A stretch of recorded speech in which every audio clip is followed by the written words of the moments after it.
Putusan Majelis Hakim terhadap Eliezer terdakwa pembunuhan Yosua sekaligus menguak fakta tinggal menghitung hari.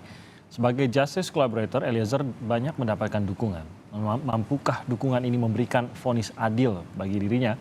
Pagi ini kita akan membahasnya dengan sejumlah narasumber yang sudah tersambung bersama kami melalui daring. Ada Wakil Ketua LPSK, Bang Edwin Partogi Pasaribu. Ada kuasa hukum dari Richard Eliezer, Bang Roni Talapesi, dan juga pakar hukum pidana Universitas Jenderal Sudirman, Prof. Hipnu Nugroho. Selamat pagi, Prof. Hipnu. Selamat pagi, Mas Roni, ya, Bang Edwin, Bang Roni. Selamat pagi. Senang berjumpa lagi dengan Bapak-Bapak semua. Terima kasih sudah menghadirkan atau menyempatkan untuk hadir pada pagi hari ini. Saya sebelum nanti ke mungkin terakhir tanggapan dari Bang Roni ya, tapi saya ke Prof. Hipnu dulu. Prof. Hipnu, biasanya kita berbicara dan saya mencoba menggali berdasarkan keahlian Prof. Hipnu terkait dengan hukum pidana dalam kasus ini.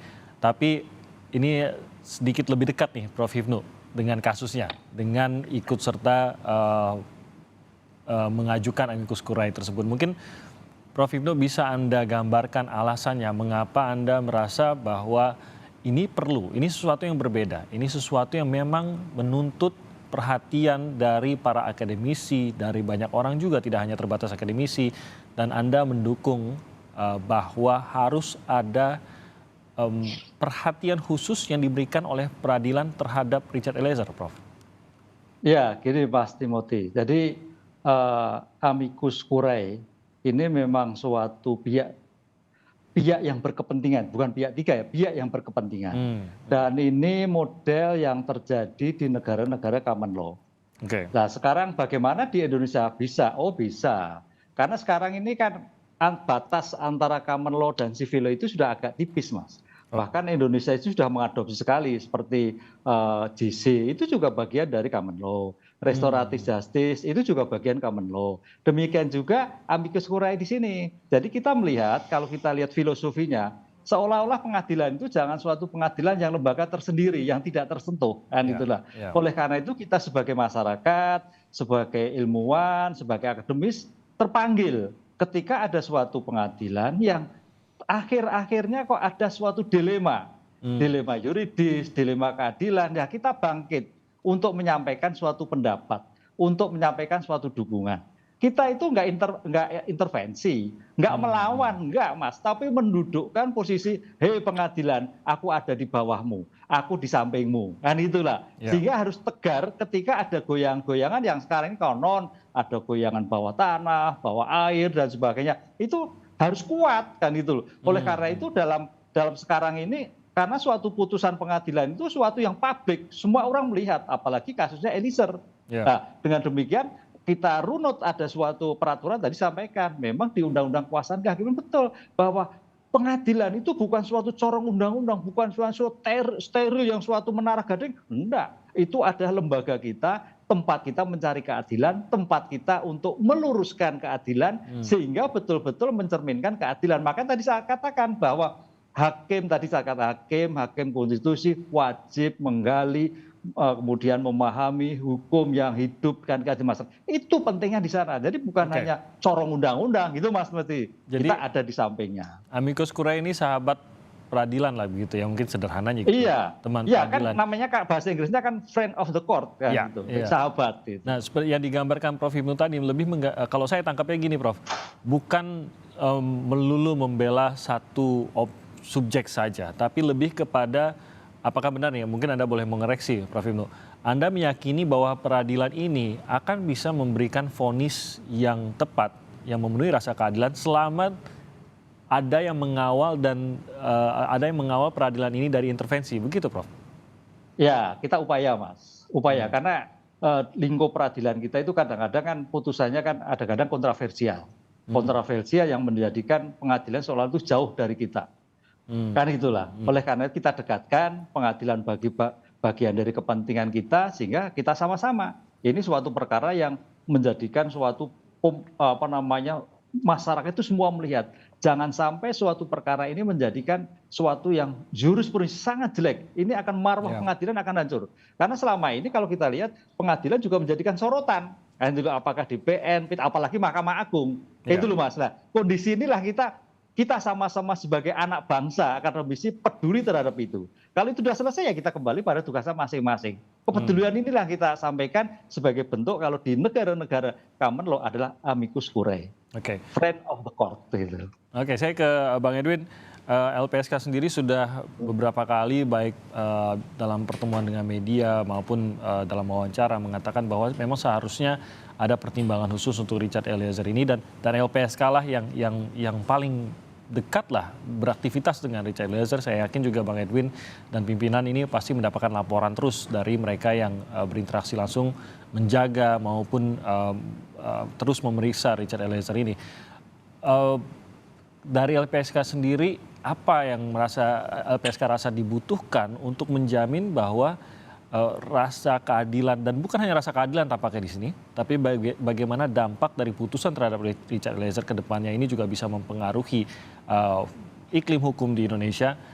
Bagaimana mengawal agar benar-benar seperti yang diinginkan oleh para akademisi tadi, ini peradilan bisa benar-benar memberikan vonis tanpa intervensi, tanpa campur tangan orang lain, tanpa ada tekanan dari manapun, apa yang bisa dilakukan, Bang Edwin? Iya Bang Timothy, sebenarnya bukan hanya amicus curiae yang ada Bang Timothy. Kalau kita lihat dari misalnya Elsa Bilnet dan kemudian termasuk juga para akademisi ya, itu anggaplah itu dari kalangan terdidik ya.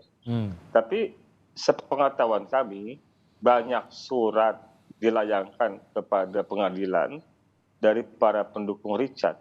Pribadi dia? Yang pribadi. Jadi yang pribadi yang tidak terpublikasi ya, karena mereka juga cerita dengan LPSK. Mereka mau buat amicus curiae kan mereka nggak ngerti teknisnya seperti apa segala macam. Jadi mereka hanya menulis surat saja. Jadi dukungan itu bukan hanya di kalangan terdidik ya, tapi juga dari segala kalangan. Nah yang tadi Bang Timothy sampaikan, menurut kami ini kan bukan hanya soal rasa keadilan masyarakat yang memang sudah diwajibkan dalam undang-undang yang tadi ditunjukkan ya, tetapi juga menyangkut soal kepastian hukum. Kepastian hukum itu mandat dalam Undang-Undang Dasar pasal 28D ayat 1 ya, dan kemudian menyangkut justice collaborator. Kepastian hukumnya sudah diatur di Undang-Undang 31 2014 yang menyebutkan penghargaan yang diterima seorang justice collaborator itu adalah keringanan penjatuhan pidana. Jadi kalau keringanan penjatuhan pidana termasuk juga dalam bahasa undang-undang yang disebutkan hakim memperhatikan dengan sungguh-sungguh rekomendasi LPSK yang dimuat dalam tuntutan, itu kan sebenarnya sinonimnya juga kewajiban. Gitu loh. Jadi maksud kami bukan hanya mengakomodir sebagaimana tadi undang-undang kehakiman ya, yaitu soal rasa keadilan masyarakat, tapi juga kepastian hukum. Jangan sampai kemudian bahwa apa yang sudah dibuat oleh pemerintah dan DPR dalam undang-undang itu dianggap hanya sebagai pemberi harapan palsu atau tidak punya taji, tidak punya kemanfaatan dalam ruang praktiknya. Nah itu kan mengkhawatirkan sehingga orang kan tidak punya kepercayaan lagi pada produk legislasi. Padahal produk legislasi itu dibuat dengan secara ketat ya. Kalau kemudian katanya dilema yuridis kan di situ juga sudah ada diskusinya, sudah ada perdebatannya. Bahkan sejak 2011 ya, sejak Mahkamah Agung menerbitkan surat edaran Mahkamah Agung nomor 4 tahun 2011.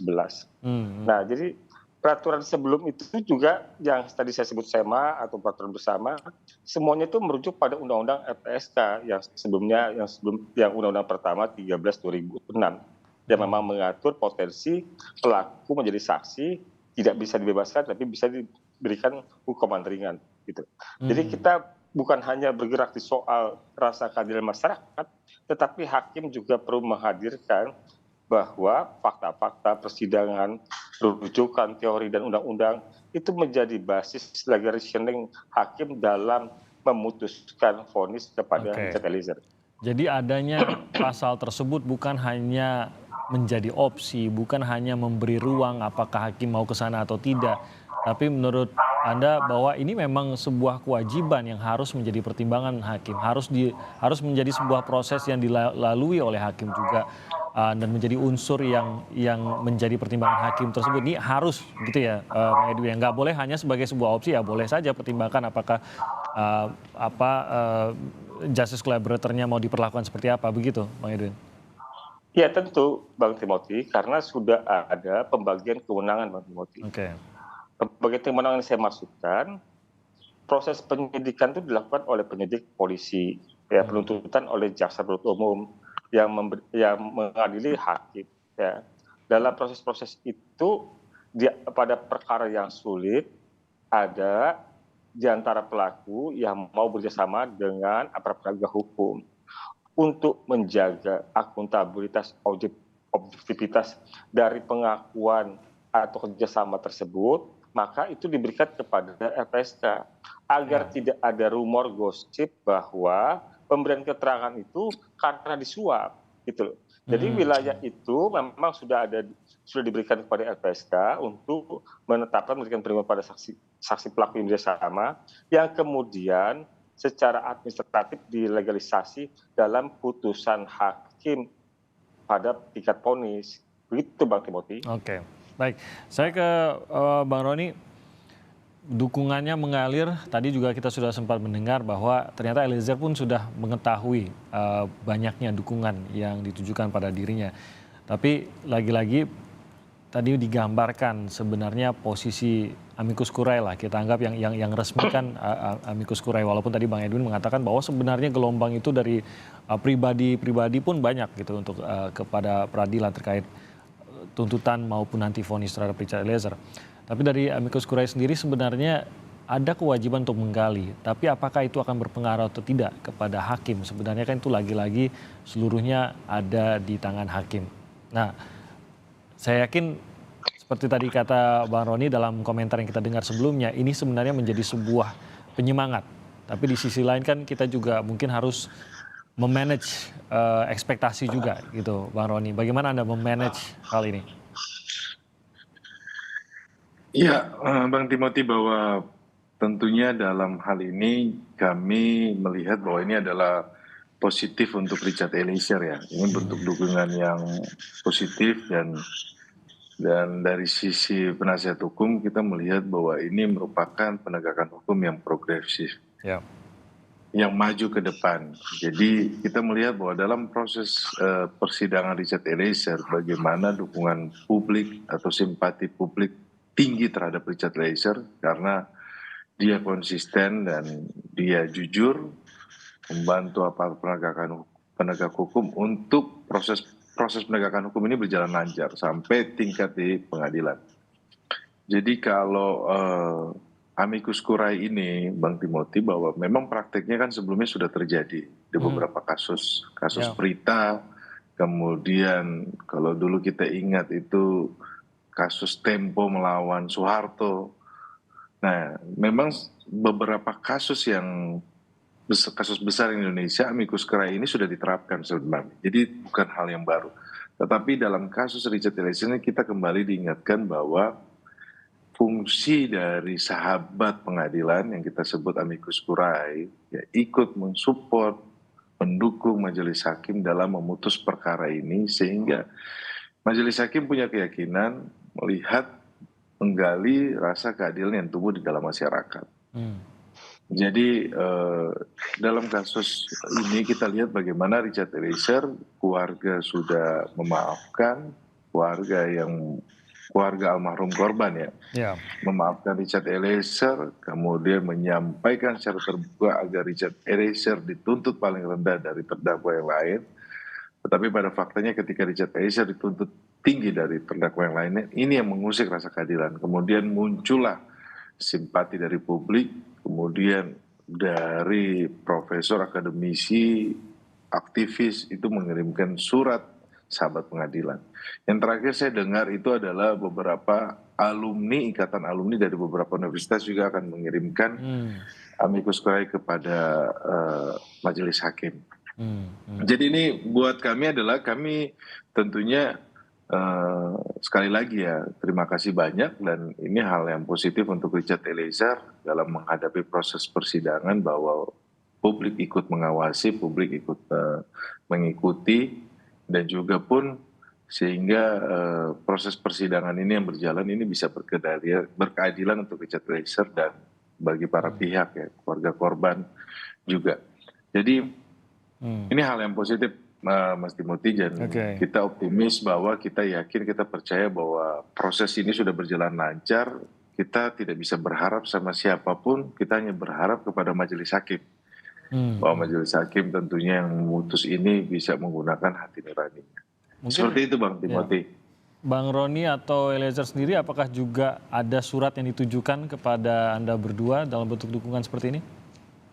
Saya ada dapat surat juga Bang Timothy. Saya dapat surat juga, itu surat dari Medan, tetapi itu dikirim ke kantor Kompas. Saya sudah baca surat itu Bang Timothy. Itu surat dari Medan itu menyampaikan dukungan kepada Richard Eliezer. Tetapi alamatnya dikirim ke Kompas. Mungkin karena tidak tahu alamat saya ya. Kirim ke Bang Roni kemana. Jangan-jangan abis ini banyak surat lagi ke Kompas nih, karena tahu nyampe juga ke Bang Roni. Kita akan jeda sebentar, kami akan kembali lagi dengan perbincangan ini. Tetap bersama kami di Sapa Indonesia Pagi.